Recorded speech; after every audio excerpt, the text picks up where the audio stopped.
गुजरात की खंभात की खाड़ी के झिलमिलाते पानी के नीचे एक ऐसा रहस्य छिपा है जो इतिहास को फिर से लिख सकता है। एक ऐसी खोज जो इतनी प्राचीन और रहस्यमय है कि यह प्रारंभिक मानव सभ्यता के बारे में हमारी सभी जानकारियों को चुनौती देती है।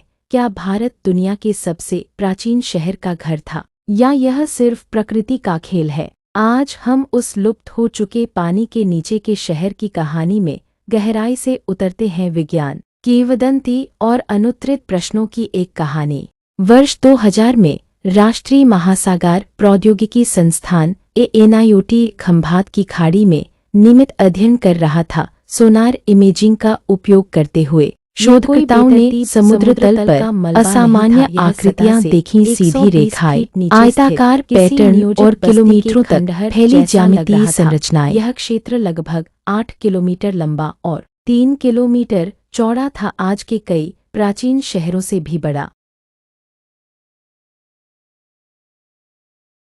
टीम ने समुद्र तल की खुदाई शुरू की। मिट्टी के बर्तनों के टुकड़े, मनके, मूर्तियां और पत्थर के औजार निकाले, यहाँ तक कि मानव अवशेष भी मिले। कुछ कलाकृतियों का रेडियो कार्बन डेटिंग का उपयोग करके परीक्षण किया गया और परिणामों ने दुनिया को चौंका दिया। एक लकड़ी की कलाकृति 7,500 ईसा पूर्व की बताई गई है, जो लगभग 9,500 साल पुरानी है।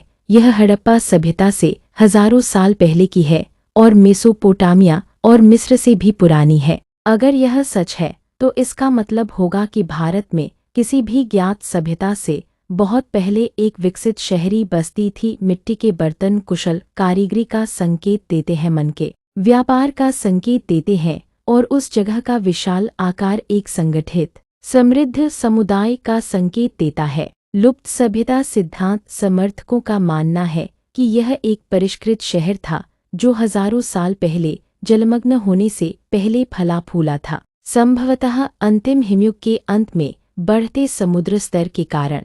भूवैज्ञानिक संरचना सिद्धांत आलोचकों का तर्क है कि ये आकृतियां प्राकृतिक चट्टानी संरचनाएं हैं जिन्हें भूतथ्य कहा जाता है और खुदाई से विभिन्न युगों की कलाकृतियों का मिश्रण होता है, जिससे गलत निष्कर्ष निकलते हैं। कुछ शोधकर्ता और उत्साही लोग इस खोज को प्राचीन भारतीय किंवदंतियों से जोड़ते हैं, खासकर महाभारत में वर्णित भगवान कृष्ण की नगरी द्वारका की कहानी से, जिसके बारे में कहा जाता है कि उसे समुद्र ने निगल लिया था। हालांकि द्वारका का ज्ञात पुरातात्विक स्थल कहीं और स्थित है, फिर भी समानताएं समुद्र के नीचे खो गया एक भव्य शहर इस किंवदंती को जीवित रखती हैं। सबसे बड़ा मुद्दा कार्यप्रणाली का है। ये कलाकृतियां ड्रेजिंग के माध्यम से प्राप्त हुई थी, न कि सावधानीपूर्वक उत्खनन के माध्यम से, जिससे यह पुष्टि करना असंभव हो गया कि वे अपने मूल स्थान पर थीं। अंतर्राष्ट्रीय विशेषज्ञों ने कोई भी निश्चित दावा करने से पहले अधिक व्यवस्थित जलजल पुरातत्व की मांग की है। यह बहस अभी भी गर्मागरम है। क्या यह हमारी कल्पना से भी पुरानी सभ्यता का प्रमाण है, या भूविज्ञान और बिखरी हुई प्राचीन कलाकृतियों का एक आकर्षक संयोग है?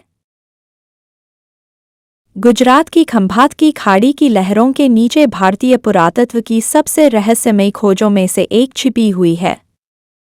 2000 में वैज्ञानिकों को 120 फीट पानी के नीचे 8 किलोमीटर से भी ज्यादा लंबी अजीबोगरीब ज्यामितीय संरचनाएं मिलीं। मिट्टी के बर्तन, मनके, प्राचीन औजार और यहाँ तक कि मानव अवशेष भी मिले, जिनमें से कुछ की कार्बन तिथि लगभग 9500 साल पुरानी बताई गई है, जो सिंधु घाटी सभ्यता से हजारों साल पहले की हैं। क्या यह किसी उन्नत सभ्यता के अवशेष हो सकते हैं जिन्हें समुद्र ने निगल लिया है, या यह सिर्फ एक प्राकृतिक भूवैज्ञानिक संरचना है? खंभात की खाड़ी के रहस्य में 15 मिनट की इस गहन यात्रा में हमारे साथ जुड़े। इसकी खोज, कलाकृतियों, विवादों और द्वारका जैसी प्राचीन भारतीय किंवदंतियों से संभावित संबंधों की पड़ताल करें।